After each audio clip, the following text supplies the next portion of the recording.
guión, que de vez en cuando mejor que no lo tenga porque me lo salto y me quito el entrañable vecinos que lo hay, amigos literatos. Un placer y un honor presentar hoy en este primer Correo de Lírica, el primero en octubre, con el otoño extremeño ya recién inaugurado, con nuestra lluvia que nos vendrá muy bien, y a un puntico más de la Navidad. Bueno, en algunos sitios ya ha empezado, yo ya he comprado turrón por ahí en algunos grandes almacenes, y bueno, y en algunos sitios de Vigo ya están encendiendo las luces, y Venezuela creo que también ha empezado la Navidad, ya lo habéis visto en la televisión. Bueno, ya saben que la sala, como ven ustedes, los que no hayan venido últimamente, está remodelada, y bueno, pues en este mes de octubre, digo ya aquí, ajetreado, que avanza cabalmente, gateando distancia y celebrando olvidos y ternuras, le damos la bienvenida a Teresa García ahora, pues bueno, por circunstancias que no vienen al caso y que será algo de explicar. Por Teresa Galindo ha seguido otros caminos, y Miguel Luna, como muchos de ustedes saben, pues se jubiló felizmente y está en otros caminos también, en sus quehaceres, su oficio. Me dijo que iba a colaborar con alguna cosa, quizás Banco Alimentos, Curroja, que soy amigo de él, para que lo sepáis. Y dijo, bueno, no sé por qué descartarme, digo, cualquier cosa estaría bien, ¿no? Bueno, pues gracias a ellos, porque son los que hacen posible que tengamos estos correos de lírica y otras actividades, ¿no? Este proyecto que nació con la intención de quedarse con nosotros por mucho tiempo, y eso parece, a pesar de las dificultades, bueno, porque saben ustedes del COVID, la remodelación que estuvo parada también casi otro año, y los cambios que, bueno, que ha habido últimamente, como ya he explicado, de Miguel Luna y Teresa Galindo. Y el Corte Inglés siempre nos trata bien y nos prodiga siempre que intervenimos en esta actividad. Hoy acertamos, creo, con Dionisio López, que es un poeta de largo recorrido, bueno, y escribe relatos también, como vamos a ver ahora, y hace también ensayos, y etcétera, etcétera, ¿no? Y novela también, ¿no? Novela no. Bueno, que tiene sello propio, como digo yo, y mirada y sonrisas propias también. Si no me une una larga amistad, si nos conocemos de hace tiempo, por lo menos hemos compartido libros, amistades seguramente. Él ha estado, se lo preguntaba ahora, porque sé que lleva muchos años en Albuquerque, ahora ya felizmente habrá ido a Cáceres, pero ha estado 13, 14 años en Albuquerque. Entonces, bueno, yo estoy muy vinculado a esa comarca, sobre todo a San Vicente de Alcántara, y tengo muchos amigos, lógicamente, en Albuquerque. Entonces, por eso lo preguntaba, porque hemos tenido seguramente amigos en común y hemos estado quizás en actos paralelos o parecidos. Y bueno, hemos compartido emociones, recitales y risas, más de un niño cómplice seguramente. Y bueno, yo más o menos le voy a decir un poco la biografía de él, pero muy brevemente, muy resumida. Él nació en Cáceres, como ya se ha dicho aquí, es licenciado en Filología Hispánica y en la actualidad ejerce como profesor de literatura. Ya se ha dicho que ha vuelto a Cáceres, aunque ha estado 13 años en Albuquerque. Ha publicado relatos, poemas y crítica literaria en diferentes revistas como Turia, Suroeste, La Yagua, Paraíso, El Espejo o Alcántara.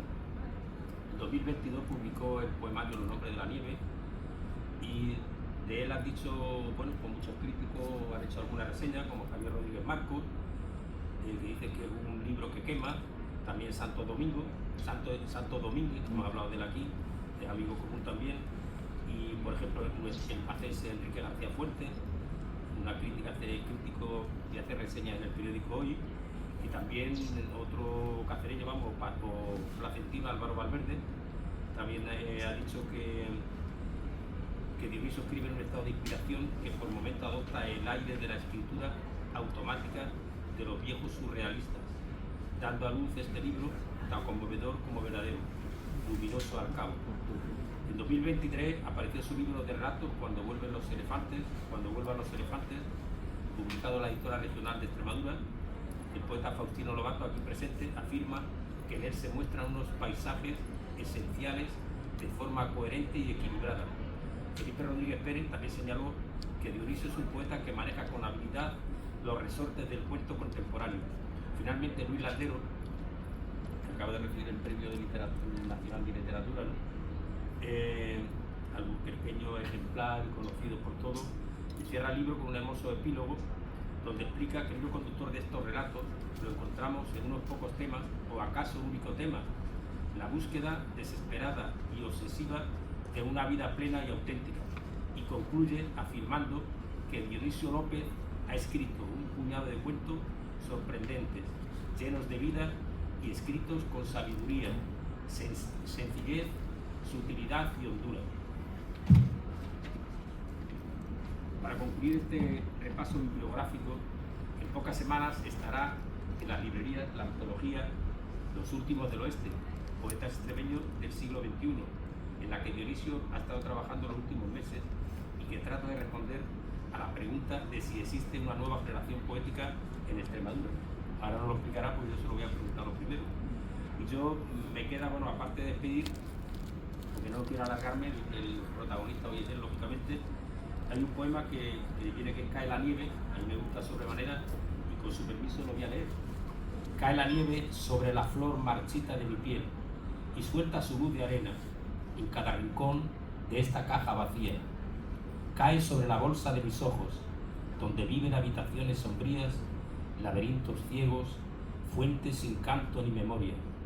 Cae la nieve sobre el cristal y la sombra, para acariciar un mundo oculto, remoto, devuelto ahora por ella.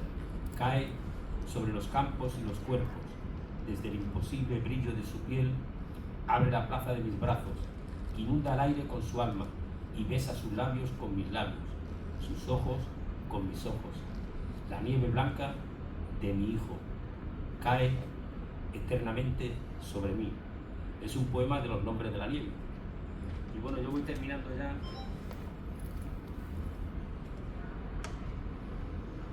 Que quizás el tiempo ya lo retuve, como decía Quevedo, si hace un prólogo o una presentación que sea breve. Me parece que era Quevedo el que lo dijo, yo lo digo de vez en cuando. No sé si era Quevedo o lo diría más gente. Así que arrellárense en la silla, estamos en familia, como suelo decir, y estén preparados para aplaudir y dispónganse a escuchar una excelente lectura, recitar un recorrido poético por la obra de Dionisio. Verán el manejo primoroso de una voz elegante, sencilla, clara y transparente. Magia, poesía en este mes de octubre, disfrute del otoño extremeño con sus colores de pan y de rastrojo. Y me despido, que ya dijo Quevedo, y lo toma a punto, pídele a Dios que la presentación sea corta. Pues eso, vamos terminando ya. Pedimos que traigan sonrisa y aplauso en el bolso, en la faldriquera, en la talega, siempre a tu disposición, amigo Dionisio. Hasta 20 euros, te puedo dejar también. Pide menos dinero, pide menos que quieras. Pues yo solo digo hasta 20 euros y en ocasiones no llevo eso, pero otras veces sí lo llevo. O más, depende si decía primero o a último través de mes. Si fuera menester y la luz, la gasolina y no sube el aceite, de modo y manera que apaguen los móviles y encienda los sentimientos. Disculpad si me he extendido demasiado. Agradecer de corazón a todos ustedes que habéis elegido esta actividad y no otra, que hay muchas en Badajoz. Le comentaba a Javier que hay una, por ejemplo, muy parecida a Dionisio en la Biblioteca de Extremadura. Está un compañero nuestro, Antonio Orihuela. A ver si se van a ir, no cuentes las que ya no, me quiero decir que hay varias actividades parecidas a esta, y esto, bueno, por la gente, lógico, se reparte también, ¿no? Aparte, bueno, del mal tiempo, alguna gente que dice, me quedo en casa, etcétera. Bueno, pues disculpad, como digo, si me he extendido demasiado. Agradecer de corazón a todos ustedes que estéis con nosotros y la deferencia de acompañarnos, y al Corte Inglés, pues que seamos bien recibidos. Teresa, gracias. Buenas noches y un abrazo para todos, abrazos inmersos. Gracias, Dionisio, bienvenido. Tiene eso. Tuvo que ser con 3 años o quizás antes. Recuerdo cómo en el azul de la pared alguien puso un sencillo mural de un arco iris. Es la primera imagen que conservo de mi vida. De la nada surgió el color y todo empezó, imagino, en ese momento. Han pasado 5 años y en esta fotografía estoy abriendo unos cajones. Me encantaba hacerlo y me encanta. Me sabía el interior de los armarios de todos mis familiares, lo que había debajo de sus mesas y detrás de sus sillones, y también cada rincón del campo de verano, los caminos de alrededor, los peñascos, las diferentes arboledas y casi cada uno de sus árboles, de sus ramas, las casas vecinas, abandonadas definitivamente o solo de manera provisional. Eso no importaba. La foto siguiente es muy distinta. Iba a romperla, pero no, está bien. Estoy sentado delante de un profesor. Tiene gafas, pelo largo, chaqueta, rizos, camiseta ajustada, falda o pantalones, bigote, barba, yo qué sé. Es invierno y también verano. Las horas pasan lentas o no pasan. Yo ya no tengo el pelo liso y muy peinado, sino unos rizos desbocados e ingobernables. Mis manos están apoyadas en un cuaderno de cuadrícula lleno de tachones. Bajo sus páginas asoma un boletín de notas. Mis ojos miran por la ventana. Vaya, en esta última han pasado muchos años. Tengo más del doble de edad que en la anterior. Hay una ventana inmensa tras la que se ve un parque dorado, rojo y marrón por el otoño. Los colores del cielo indican que tiene que haber llovido. He ganado peso y mi pelo está algo domado, pero no del todo. Se ve una parte de la estantería que cierra toda la habitación, como un laberinto de libros. En ella hay recuerdos de viajes y una foto que me mira. Estoy de espaldas a la ventana, con la cabeza apoyada en una mano y un libro en la otra. Y nada más. Bueno, ese pequeño texto que es el que cierra el libro de relatos, y en él hago como un pequeño retrato, un autorretrato de distintos momentos de la infancia y adolescencia de mi vida, y yo creo que es una buena carta de presentación. Es la forma que yo tengo un poco de presentarme, de cuáles eran mis inquietudes, de ese niño que siempre estaba husmeando, siempre estaba curioseando, ¿no? Y que creo que luego hablaré un poco. Yo creo que de ahí vienen muchas cosas de lo que luego he sido. Muchas gracias, quiero dar las gracias a todos por venir. Hablabais de si la asistencia o no. Hay una serie que a mí me gusta mucho, Big Bang Theory, que son físicos, son 4 amigos físicos que tienen una amiga que es actriz, y entonces va uno de ellos a dar una charla, y entonces se acerca a la amiga y dicen, hay 20 personas. Y entonces dice la amiga, qué pocos. Los físicos, no, una charla de física para 20 personas es una barbaridad. Pues yo creo que en poesía, a partir de 5, 6, 7, 10 personas ya estamos teniendo, porque al final la poesía es lo que es. Así que, pero yo estoy muy contento del público, muy contento, y os doy las gracias de corazón a mis antiguos alumnos que hayan venido al Alburquerqueño y de Codosereño, ¿cómo es de la Codosera que utiliza? Codoserano. Que bueno, que es una cosa pues francamente bonita, ¿no? Que realmente gente que has ido conociendo a lo largo de tu vida. También de Alburquerque me une inicialmente Tino, luego nos ha unido la poesía y la vida, pero bueno, que evidentemente es una etapa fundamental en mi vida. Os agradezco que vengáis y agradezco a todos vosotros, a la familia poética, Eugenio, a todos, ¿no? Muchísimas gracias a Teresa, y que como está empezando, mucha suerte en esta labor, que seguro que va a ir muy bien, ¿no? Porque bueno, a mí me ha tratado estupendamente. Y a Plácido. En los 2 últimos años he venido, esta es la tercera vez que vengo a Badajoz, a hacer algo de este tipo. Yo creo que puede ser excesivo, pero esta vez es culpa de Plácido. Así que, pero te agradezco que hayas pensado en mí y que bueno, pues hayas creído que esto podía ser interesante. Sabiendo además que ayer fue tu aniversario, mañana tu cumpleaños, el viernes te entrega un premio o algo así. O sea que yo creo que con todas esas celebraciones, yo creo que después nos puedes hacer un arroz de esos que dices que haces tan bueno. Así que nada, en todo caso, a mí quiero decir que me hace mucha ilusión venir a Badajoz, que es una ciudad que yo miro con cierta envidia de la actividad, sobre todo poética, que tiene, ¿no? Empezando porque al entrar en Badajoz hay un cancerbero, que no son 3 cabezas de perros, sino de poetas. Está el aula literaria de la Asociación de Escritores, está la tertulia página 72, está el lírica. Bueno, hay una serie de actividades continuas que hacen que sea envidiable, ¿no? Hace poco whatsappeábamos Tino y yo, y hablando de que yo de verdad que creo que el panorama poético en Extremadura es envidiable, ¿no? Hay distintas generaciones de autores que tienen ahora 70, 60, 50, 40 años y más abajo, que realmente están a un nivel estupendo, a un nivel de verdad que no podemos tener ningún complejo, y que quizás lo que nos falta es el marketing, y que otras zonas se venden muy bien, ¿no? Los granadinos se venden muy bien, los madrileños, y aquí quizás nos falta eso, pero en calidad, desde luego, tenemos una serie de maestros y de coetáneos magníficos. Bueno, voy ya, que no quiero que se alargue mucho. He preparado un pequeño guión donde voy leyendo unas cositas y voy leyendo textos para no dispersarme, ¿de acuerdo? Es verdad, yo sigo siendo ese niño al que le gustaba mirar los cajones de las casas de sus familiares y de sus amigos y espiar sus conversaciones ajenas.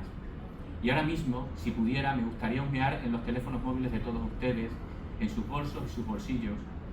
Es posible que sea ese uno de los motivos más poderosos por lo que leemos, porque queremos conocer lo que se esconde detrás de los rostros de las personas que nos rodean. Y también quizás por eso escribimos, porque solo así somos capaces de vislumbrar lo que se oculta en nuestros propios bolsillos, en nuestras ciegas marcas. Yo soy un escritor tardío, por lo menos bastante tardío en tomarme en serio la composición completa de una obra e intentar publicarla. Hasta la fecha he publicado un libro de poemas, uno de relatos un año después y poco más. Apenas un cuadernillo de versos en la universidad, un cuento en alguna revista. Hace unos meses acabé de escribir un segundo poemario y ahora compagino la tarea de intentar publicar ese libro con la búsqueda de un camino poético en el que habitar. Eso es todo. Esa es en esencia mi situación actual, un punto de equilibrio entre lo ya escrito y la nebulosa de lo que podrá venir o no. Igual que, como nos recuerda Javier Marías, nuestra biografía también se compone de lo que hemos omitido, de aquello que no nos hemos atrevido a hacer, de lo que se nos escapó. De la misma forma existe una obra oculta en cada escritor, una bibliografía invisible de proyectos y manuscritos que solo existen en la cabeza de su autor y de la que los demás jamás tendremos noticia, pero que le habitan e influyen de la misma forma que su obra visible. Sea como fuere, hoy solo hablaremos de lo visible, de lo de ya publicado y de lo que, si los dioses quieren, se publicará. Quiero comenzar mi lectura con un poema que publiqué hace apenas 4 años en una antología que nos solicitaron, en donde nos solicitaron textos sobre el dichoso confinamiento. Por entonces, en esos días largos y desoficiados, a mí me había dado por abrir viejas carpetas y en ellas encontré un cuadernillo de un puñado de poemas que había escrito en mis años universitarios. De ellos rescaté uno que con cambios mínimos apareció casi 20 años después en esa antología. Vacío. En esta casa no vive nadie. Solo cristales rotos contemplan los pasos en el polvo del pasillo, los restos de piel de una sombra sin cuerpo. El eco del silencio dicta historias de manchas y desconchones, vómito de cobre por las funerarias paredes con su sucio rumor sin memoria, pavesas ciegas que cantan esta elegía perpetua.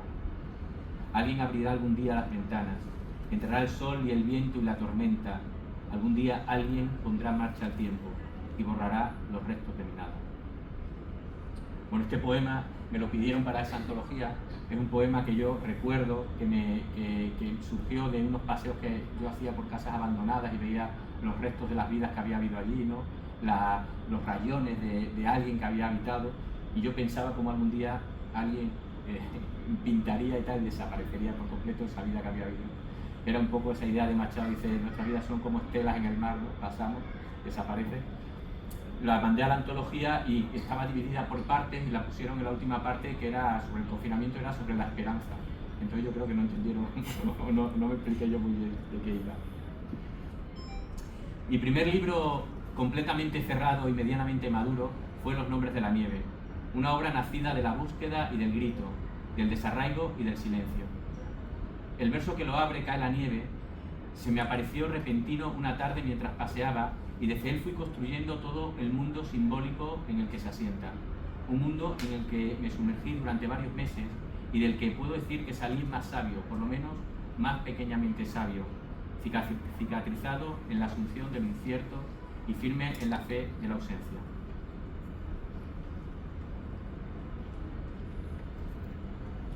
Hoy llego aquí ajado de sombra y fuego. Tengo la piel con la hiedra y la azucena. Mis ojos antes de caer vieron la luz fúnebre de su cuerpo, el olor profundo del mar, el sabor púrpura del polvo y la mentira del cielo. Hoy llego aquí, huérfano de nombre, con la palabra antorcha del tiempo, para alumbrar esta historia de carne, luz y sueño, de nieve y de silencio. Paso a paso voy a ti, desnudo, por un campo interminable. Veo las viejas calles desconocidas, los senderos insospechados. Tu ausencia agranda el mundo. No conozco la luz más allá de la nieve. A través del hielo nos miramos, con la delicada violencia del dolor. Intento adelgazar hasta la nada, desaparecer para tocarte, rozar como un ángel lo invisible. Recorrí el río de la muerte a través de tus ojos, y su vacío como un invierno se ha pegado a la vida. Mis pasos dejan una cicatriz de agua. La ley de Dios. Te ganarás el pan con el sudor de tu frente. No tomarás el nombre del Señor en vano. No darás falso testimonio ni mentirás. Serás dotado de instintos y pasiones. No consentirás pensamientos ni deseos impuros. No matarás, no robarás. Honrarás a tu padre y a tu madre y los verás morir. No codiciarás los bienes ajenos. Santificarás las fiestas. Darás salud a tu hijo muerto. Amarás a Dios sobre todas las cosas.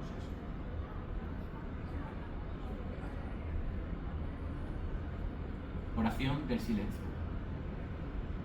Un día más, Dionisio, miras el muro blanco para ver la pisada negra del silencio, la silueta exacta de lo que nadie nombra. Lo miras con los ojos arrancados, devorados por esa quieta luz, cegados por esa noche oscura e inmóvil, pétrea como el silencio, el denso silencio del aire. Nadie dice su nombre, nadie pregunta por él. No hay voz en el mundo, la música y el llanto, el estruendo y la brisa se callaron junto a la carne violeta. Quisiera conocer el olor de tu carne, escuchar las 8 letras de tu nombre, pero solo veo ese muro blanco y el silencio, que carcome las esquinas de los jónicos granitos, que se clava como esqueleto en la desértica rosa de esta noche, que me mira en cada sombra que me mira. Todo este silencio que pinta el sueño en polvo, este mundo insípido sin olor ni luz, este eco roto. Llanto por el polvo. Hay un estruendo de relojes por los suelos, y polvo, y polvo. Un murmullo atronador y roto, y polvo, y polvo. Hay una tormenta de violetas en tu cuerpo, un charco de amapolas y de escombros. Hay fuego de hierro en mis labios, una piel infantil, hoja de otoño, y polvo, y polvo. Hay silencio de luna y mármol, un aliento de cuchillo y yodo. Hay grito de sombra y muerte, un olor de ortiga y crematorio, y polvo, y polvo.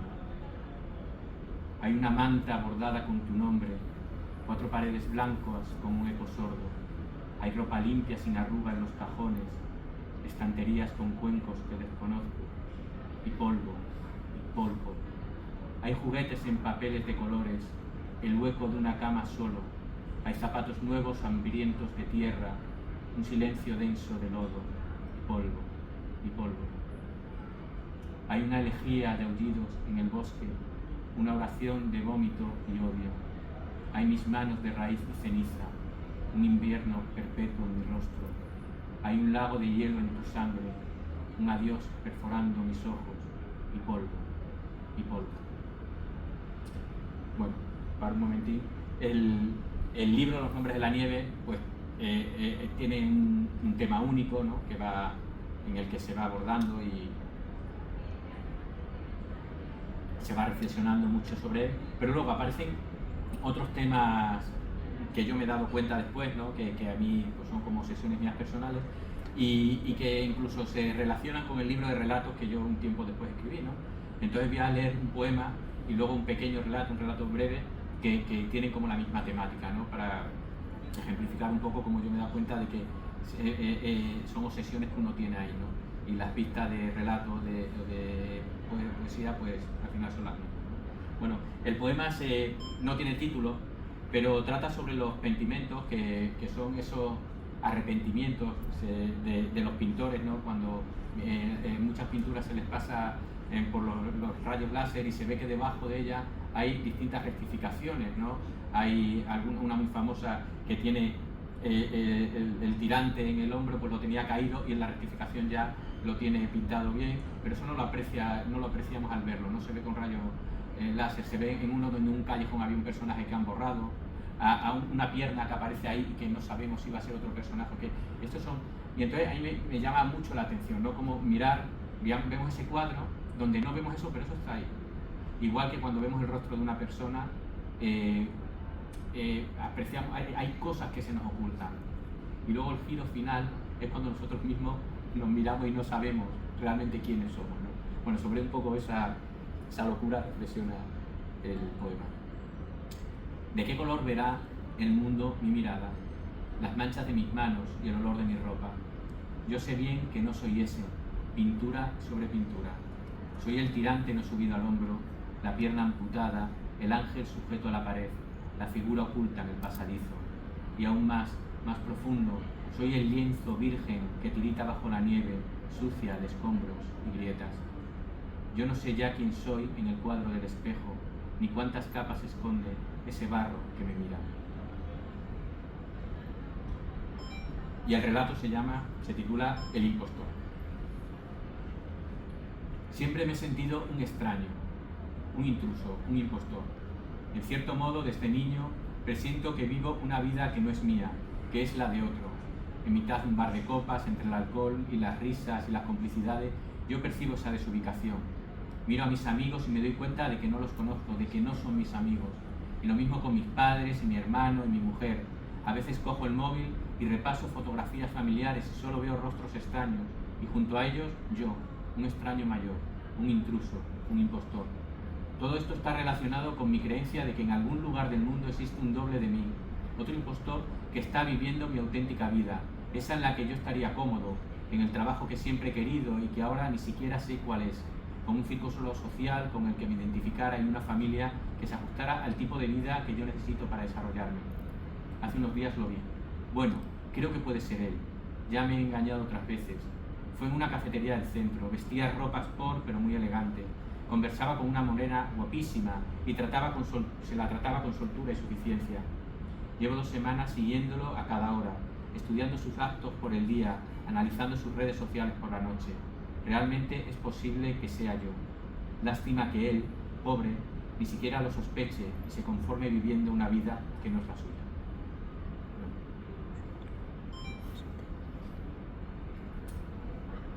Leo 2 poemas más del libro y avanzamos. Y ahora, mientras el eco de los días me visita cada tarde, pienso en las antorchas congeladas de tus ojos, en el lienzo en blanco lanzado al fuego, en un lobo salvaje vagabundo entre ortigas.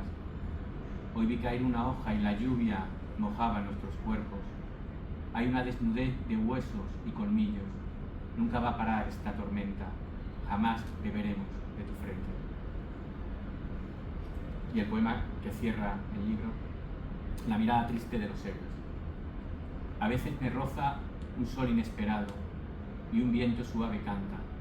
Entonces, igual que un barco en la bruma, cruzo berrocales y tomillos, viejos alcornoques de roja piel, y entre pardos zorros, ciervos milenarios y melancólicas tórtolas, atravieso un mundo secreto y detenido. Bajo del coche me abraza el codeso y la retama, y te imagino correr a esconderte con tu trotar de nieve, para espiarme tras los riscos, jugando a ser el niño que nunca fuiste, el que eternamente serás. Me siento allí, busco la huella de tu calor, acaricio la rugosidad maternal de la corteza, juego a hundir mis dedos en la tierra, intento adivinar tu imposible sombra en mi piel. El lago viste de ceniza mis ojos, y vuela a hogar y a sueño, a manta y a tarde de sábado en el cine, a paseo por la playa al atardecer, a castillos que se lleva al mar, vuela viaja a la universidad, a novias y derrumbes, vuela a vernos como hombres, tú y yo, sin etiquetas ni hojas verdes, solo hombres, huelen a espuma los eslabones del ayer. Mis ojos visten de lluvia el lago. La bruma vuelve en el regreso, esa bruma de bestias en la noche cuando el aullido del motor me dice que no dejarás nunca de jugar entre la nieve. Nieva sobre mis ojos. Hace unos días lo vi. Yo me acercaba lento a tu árbol, el anciano a su sombra canturreaba ensimismado. Pasé despacio ante vosotros. El lago vestía de luz la tarde. Sonrió limpia, dulcemente, con su piel profunda como corteza y sus ojos puros y eternos, tristes como la mirada de Dios.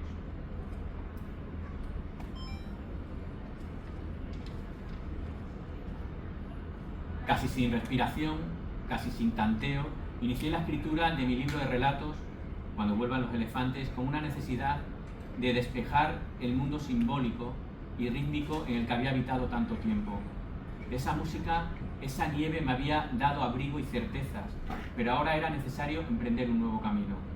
Y la mejor forma que encontré de salir de esa presencia tan poderosa fue adentrándome en otro género literario, el relato. Pero, ¿es el relato otro género literario diferente a la lírica? Bueno, esa pregunta me parece muy interesante, pero quizás no es el momento de abordarla.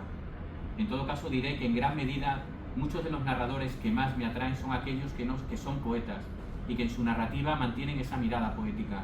Hablo, por ejemplo, de Julio Llamazares y La lluvia amarilla, de Álvaro Valverde y su Alguien que no existe, y de muchas novelas de Patrick Modiano, de Francisco Umbral, de Kawabata, o también de Borges, de Roberto Bolaño, Silvia Plath, Pilar Adón o el propio Miguel de Unamuno. Yo quisiera escribir como ellos, donde desde mi punto de vista la mirada poética prevalece sobre la narrativa y donde lo más constitutivo de sus historias es la atmósfera, la sensación que deja y no tanto su argumento. Por ese motivo, todo mi libro de relatos gira en torno a una temática propia y a un mundo simbólico único que el lector, me gustaría creer, va descubriendo a través de su lectura, y donde los temas fundamentales de mi poesía también permanecen: la búsqueda de la identidad, la desubicación, el extrañamiento o la ausencia.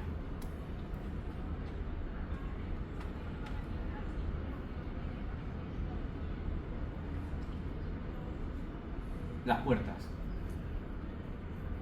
En la memoria, la imagen de mi padre siempre permanece unida a aquel manojo de llaves, un puñado de hierros de diferentes tamaños que formaban una pesada bola, como la de los presos de los dibujos.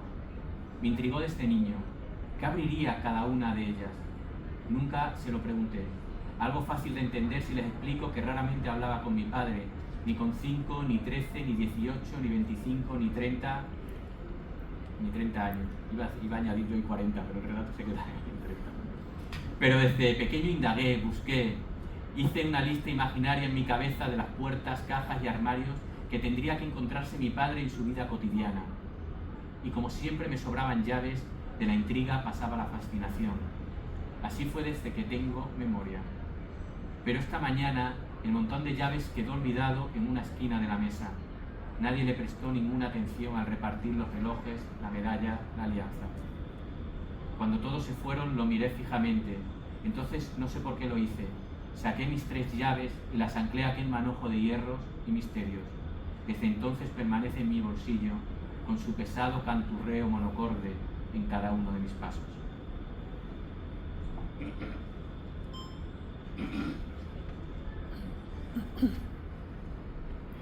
¿Y ahora qué? Habría que preguntarse.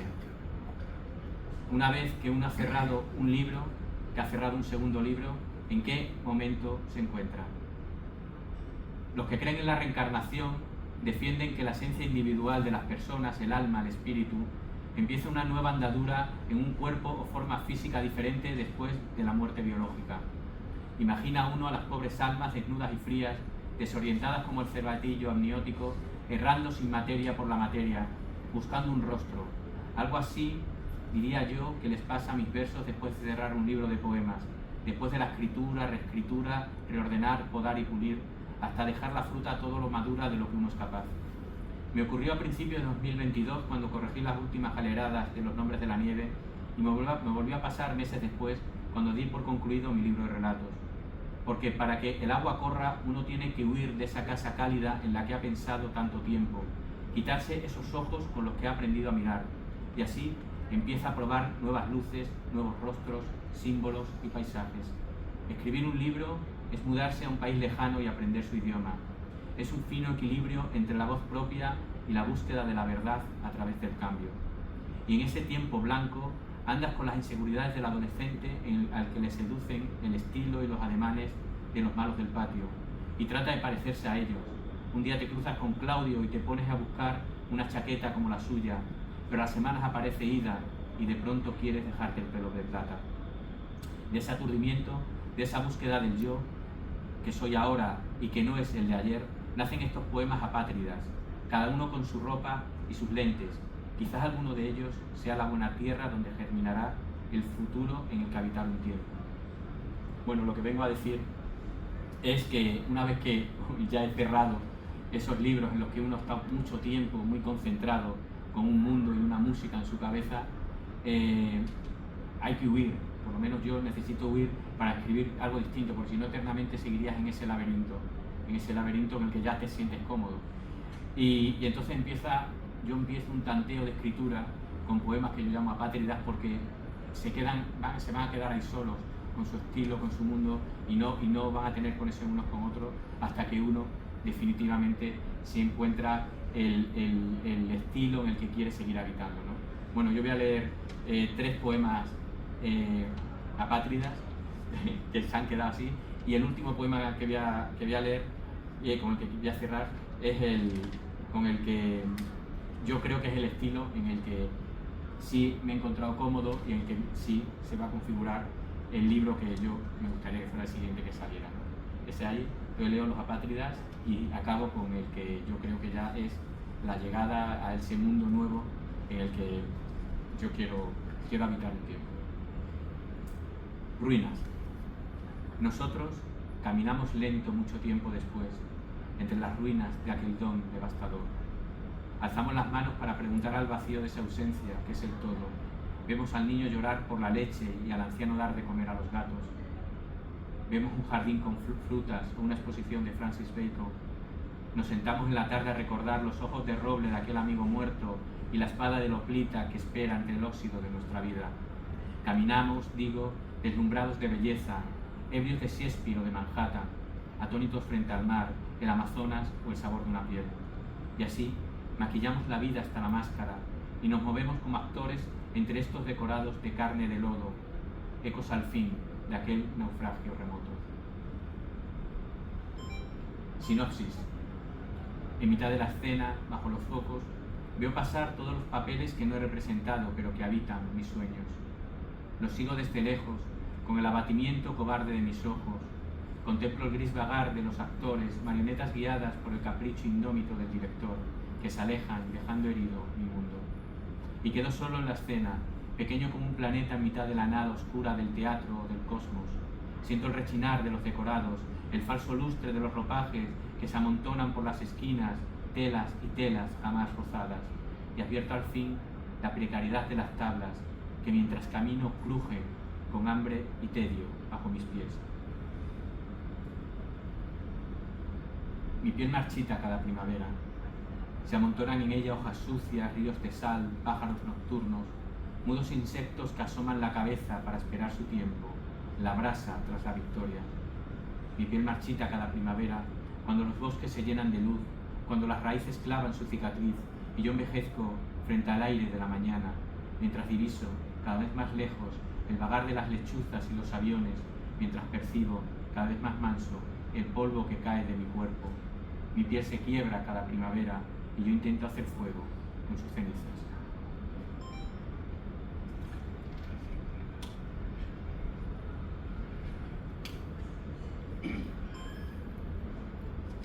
Y con el poema con el que cierro, y es sobre lo que estoy escribiendo ahora. Un poquito más extenso, se llama En la carne abierta. La gota de sangre desciende como en aquellos trazos de las cuevas por los surcos de su espalda. El niño me pregunta por qué, desde lejos, mientras trato de cerrar la hemorragia, me pregunta tanto tiempo después, perdido, ¿por qué aquel nido de serpientes en tu armario? ¿Quién lo alimentaba? ¿Quién lo despertó aquella tarde, aquella primavera? Extiendo la gasa blanca, virgen, y pronto se vuelve tanto tiempo, sangre, se vuelve silencio. Hay una montaña de nubes rojas. Como aquellos dibujos, paso mis dedos por la herida paralela de su beso. El veneno sigue ahí, dentro, caliente, y yo apriete para expulsarlo de mí. El veneno sigue ahí, clavado en la caverna, tanto tiempo después, siglos clavado, como un dibujo indescifrable. ¿Cuál su origen? Porque aquellos cuerpos antropomorfos, aquel desfile de animales marinos, esos astros que nos abrasan, nadie lo sabe. Nadie comprende las diminutas manos que nos llaman desde lejos, el ciervo mutilado, el mordisco astrológico que rompe la piel como grietas. Hay un río de heces y carbón, un río de todo lo podrido de su cuerpo. Él las alimentó, él las encerró en su silencio hasta estallar en la gusanera que devoró sus ojos, en el vómito triste de su lengua. Ese nido de serpientes, niño, ya se sacia en él.